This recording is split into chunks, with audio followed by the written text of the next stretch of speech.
Welcome to Dialogue with Dr. D, where we coach for personal, professional, and spiritual empowerment. I'm your host, Dr. Dee Carroll. Are you in a marriage that's going nowhere? Have you found yourself constantly considering divorce, but is still holding on to traditional beliefs such as divorce is not an option? Perhaps you feel that today's marriage has a different set of rules, starting with divorce is an option. Today's topic is transitioning from marriage to divorce. And joining me today is Nicole Faison. Nicole is a 42-year-old seasoned manager with the federal government. She has both a BS and an MBA degree, as well as she has several exciting interests.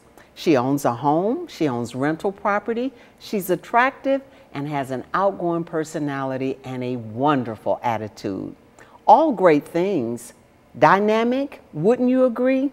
Well, Nicole has been divorced twice and is here to share her experience transitioning from marriage to divorce. Nicole, welcome. Thank you, Dr. D. I am so glad you joined us today. I'm especially glad because there's so many women out there who are stuck in dead-end situations and feel they have no place to go. With all of that being said, tell us, what prompted you to take that dreaded plunge? Dr. D, I had to be happy for me. Okay. And we don't get married hoping or planning for divorce, but sometimes it just goes a certain way and you have to come to a realization that this just is not the way to go. Okay. So was that decision tough? Did you ponder for a long time? Tell me what took place. It was a very challenging situation. When I took those vows for better or for worse and till death do us part, I took that seriously. And so it was very, very hard to come to a conclusion that those words, that vow that I made with God in front of hundreds of witnesses, yes, that years down the road I would be saying, I don't, instead of I do. And so that was something that I struggled with, but I had to come to a realization that,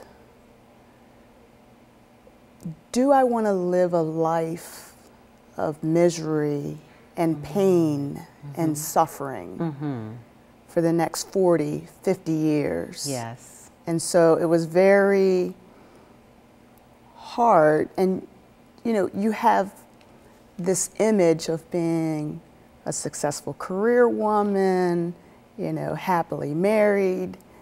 And sometimes you think about, well, what will people think? And, you know, I was married once before. And so to be going down that road again towards divorce was like, okay, do I just stay in this and try and hope that my spouse is going to change, things are going to get better? And so it was this cycle of, okay, we're going to work on this. It's good for a minute. Yes. It's good for a month. It's good for 3 months. It's good for 4 months. But did you think sometimes it was you? You know? I mean, they are really good at making you think it's you. There were days where I thought, okay, well, maybe it's me. Maybe there's something I'm not doing. Maybe there's something I'm not giving. But as Did you ask him that? And, you know, I would say, hey, what can I do to make this better? And the response was, okay, well, if you do this, if you do that, if you do this. And so, okay, I'm doing this, I'm doing that, I'm doing this, I'm doing that. I'm giving 110%, but yet that cycle just starts over again. All over again. All over again. And so, Yes. it became a merry-go-round, and I wanted to get off. Wow. But I didn't know quite how to get off. Yes. And I didn't want to really reach out to people to let them know I was having difficulties. Yes. And so, I would talk to different pastors and pastors' wives that didn't know me with the hopes But that... you're hiding, though. Yes. You're not being true to yourself. Yeah, So you know for the long haul it's not going anywhere because you got to be true to you. certainly. Yeah. But it was this thing within that you didn't want people that you know to know that you were failing. And Okay. and for me, I always had a motto that I strive for perfection. Failure is not an option. Okay. And I meant that, and I take that so very seriously. And so I was sitting here trying to find, outside of my support system, a new support system that might provide me with some insight on how I could not fail. But you say failure. So in your mind, why is divorce a failure?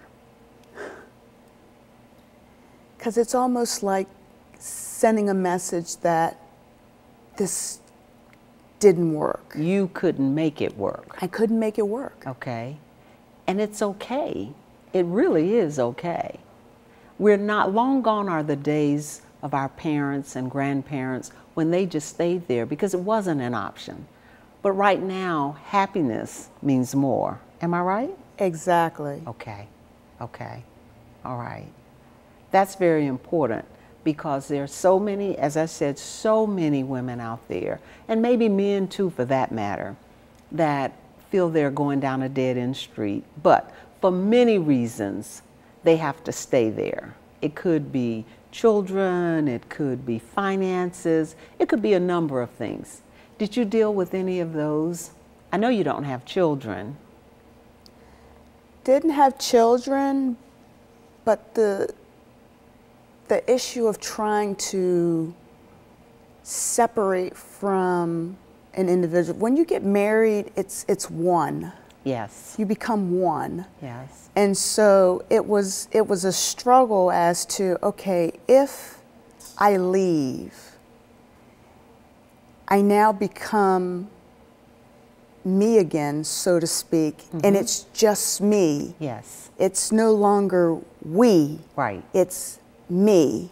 Okay. And so, the whole marriage thing about we was always appealing to me, to be able to share everything in life with. And so the thought of going from we to me, not being alone, but being me and Yes. not being able to, wake up in the morning and see my spouse and say, good morning, it's a beautiful day that God has made. Yes. We are together. Right. Right. Good morning, sweetheart. Yes. It's we. Yes. And Well- so that notion of waking up and it's me and there's no one there Yes. to share life with that was a challenge for me. Well, I tell you, it sounds like the old adage, lonely, not desperate. And that's key in many respects when it comes to divorce or marriage. Lonely, but not desperate. When we come back, we're going to talk a little bit about that and hone in on that whole thing, lonely, but not desperate. Stay tuned. We'll be right back.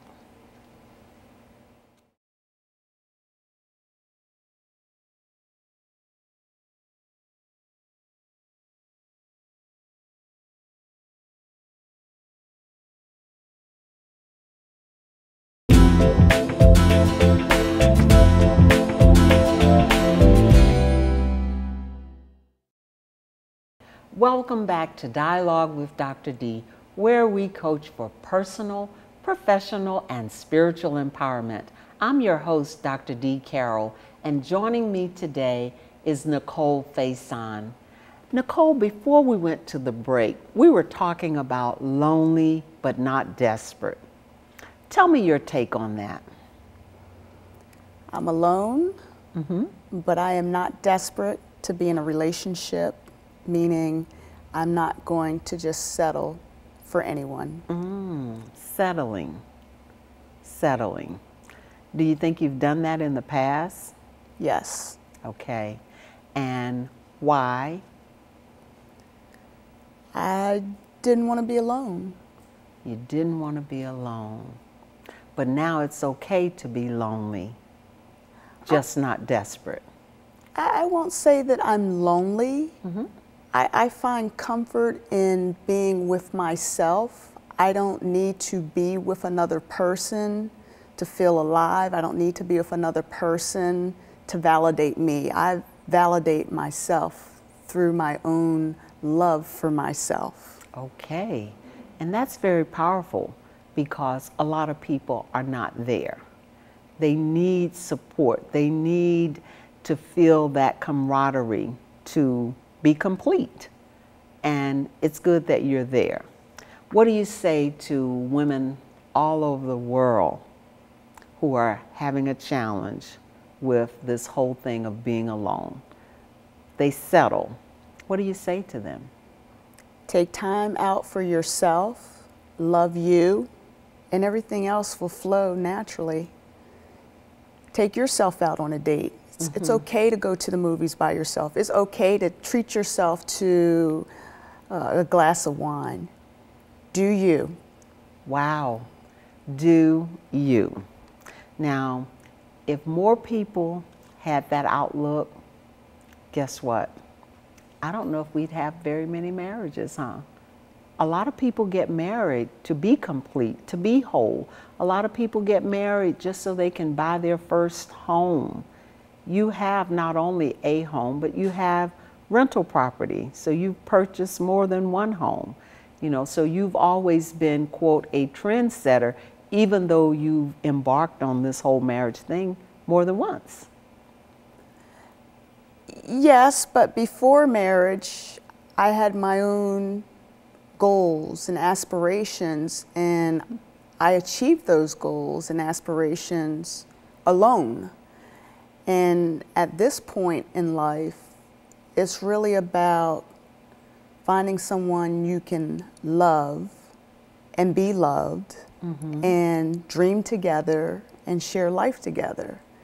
And so I want to be able to share my gifts that God has given me, and I want a man to be able to share his God-given gifts, and collectively we can be a wonderful, couple. Do you think that being a career woman and being independent in mind and thought processes impacts your decisions? Yes, I would say that. Yeah, a lot of women are saying that today. How did it impact your decision?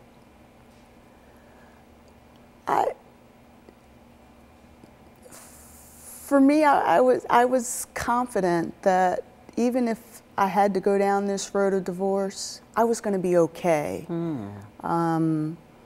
Okay, yes, I wasn't going to have access to a level of income that I was accustomed to, but I have always learned to live within my means and not living within the means or living a lifestyle based on the income of another party. And oftentimes I hear women, they get married and the first thing they want to do is buy a bigger house, a nicer car, because now my husband is making this amount of money and together we can do this. And all I'm just saying is try to stay within your means. The first 5 years of a marriage are the most challenging, and so instead of focusing on the materialistic things of the world, why not focus on the relationship and building upon the foundation that you established when you started dating and courting,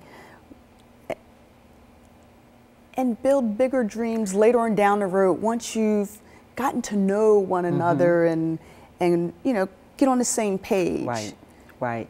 But now, your husband, if I'm not mistaken, moved into your home. Correct. Okay. So did you have a problem with that? Did he have a problem with that? I think deep down inside he had a problem with it because he would say things like, well, this is not my home. And I'm like, no, we live here together. It's our home. Your home is what you make it. Yes. And so if you know, come into a situation where you're not thinking about it as ours, that kind of sets, you know, the stage for problems down the road. And at that time, it didn't occur to me that that was going to be a problem. But, you know, worst case scenario, if it was that big of a problem, we could have talked about it and came to the conclusion that, hey, we'll buy something else together. Yeah, but I have to ask you this question. Did you rub it in a little bit? No. You never rubbed it in? No. That this is my home and I can really put you out if I need to? No. No? No. Oh, that's wonderful. Because you know, a lot of women will do that. No. They hold that over the head. That's not the right approach to a relationship. And Okay. so that to me is setting up an opportunity for failure down the road. Yes. You've got to be open-minded and giving and sharing. And when you get married, it's no longer mine, it's ours. And that's a tough thing to do. Did you make more money than him? Hold that thought. We'll come back to that when we return. Stay tuned. We'll be right back.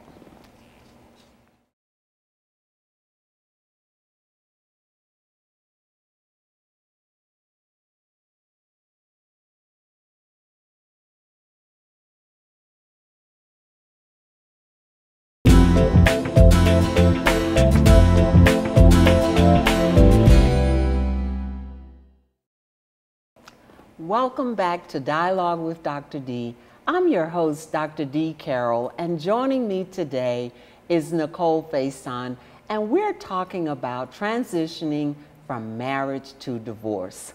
Nicole, just before the break, we talked about more money.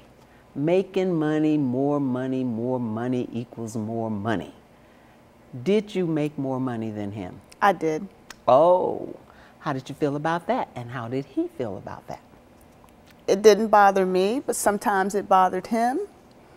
But at the end of the day, I'm like, my money is your money is my money, so it isn't an issue. Wow, that's very special because I've always based that on my money is my money, your money is my money, and you don't have any money.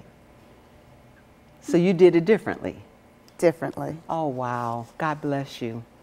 So you felt okay about that. He didn't feel okay about that. Did he work harder? Did he go for a second job? What happened? No, he did what he did, and I did what I did, and it just got to a point where he wanted to spend more money than I thought was necessary. Oh. And so that kind of caused some tensions because, you know, I believe in budgeting and saving, and so. But at first now, looks like he had a double standard. At first, it was okay that you made more money, or it wasn't okay that you made more money, but then he began to spend more money. So maybe it was okay that you made more money. It was, but then it became a problem, and then I asked for him to make more contributions of his money to the household, and that was a problem. Okay, okay. Wow, so that's interesting. So there was a double standard. Basically. Yeah, okay, all right. Now, before the last break, we talked about you kicking him out, and you said you didn't kick him out. How did you get him to leave? Well, when the situation was getting out of hand, I told him basically this is an unhealthy situation and we should separate. And the first thing he said was, well, I'm not leaving. So I said, okay, no problem, I'll leave. And your own house? I said, I'll leave, even though this was a house that I had bought before we got married. I said, I'll leave. You were really going to leave your home? Yes, to have peace of mind. Okay. And he said, no, this is your house, you can't leave. And I said, well, if you're not going to leave, then that means I have to leave. Well, it doesn't make sense, he told me, for you to leave your house. And it just got to the point where it was just when I would try to leave, and I would actually leave and go to a friend's house and stay, and he would say, just come on home, come on back home. And then he would leave, and then eventually he did leave. Okay, without any force or coercion from you. Okay, all right, well that's good. Your parents have been married for how long? 46 years. 46 years. Did they have an opinion on this? Their opinion was very simple. Nicole, whatever your decision is, we will support you. But you have to make up your mind what it is that you're going to do. Okay. That's really great support coming from your parents, because typically they will say, try to work it out. That's common, and you probably would expect that from a family where mom and dad have been married for 46 years. But I know with conversations with my mom, she's like, it's your life. Only you can make that decision. I'm not in your shoes, so I don't know what you're going through day in and day out. You have to be honest with yourself, and you've got to think it through. And one thing I would say to women is, don't rush to make a decision. Don't make a decision when you've just had an argument or your emotions are running high, because typically when you're in a state of emotion, you're inclined to not make the right decision. And so really you got to take a step back, regroup, be calm, and think it through. But at the end of the day, your decision was sound. Do you have any regrets? No. No regrets? I'm happy. I'm at peace. Okay. And that's all that matters. Are you all interacting at all? Sure, we have conversations from time to time. I mean, we still have, a few odds and ends to, resolve, but for the most part, we're cordial, and we just realize that we just cannot be together, and that's life. And people have to realize that it's okay. It's okay. Some people just are not destined to be together. And I can appreciate that. I have to ask, I know you don't have children, but if they were a part of the equation, what would your decision have been? I would have made the same decision. I don't believe that children should witness a dysfunctional marriage. I believe, children are very intuitive, and even if you put on this air that everything is okay, children can sense when things are not right. And they know. And they know. And so my thing is, don't involve your children in the marital situation, because that's between two adults. Right.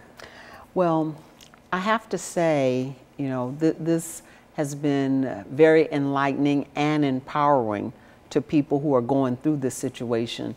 But having gone down this road, do you still believe in the institution of marriage, and would you do it again?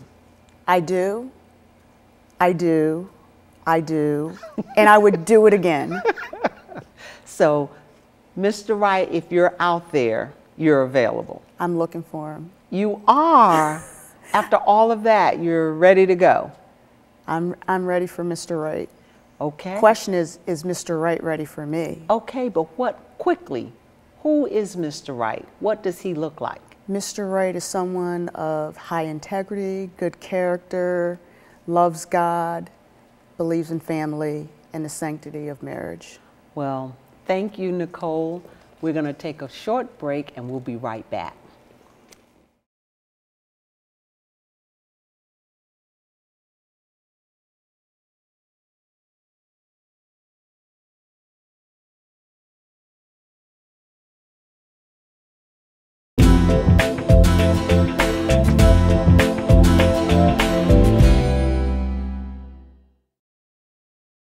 Welcome back to Dialogue with Dr. D. Our topic today is transitioning from marriage to divorce.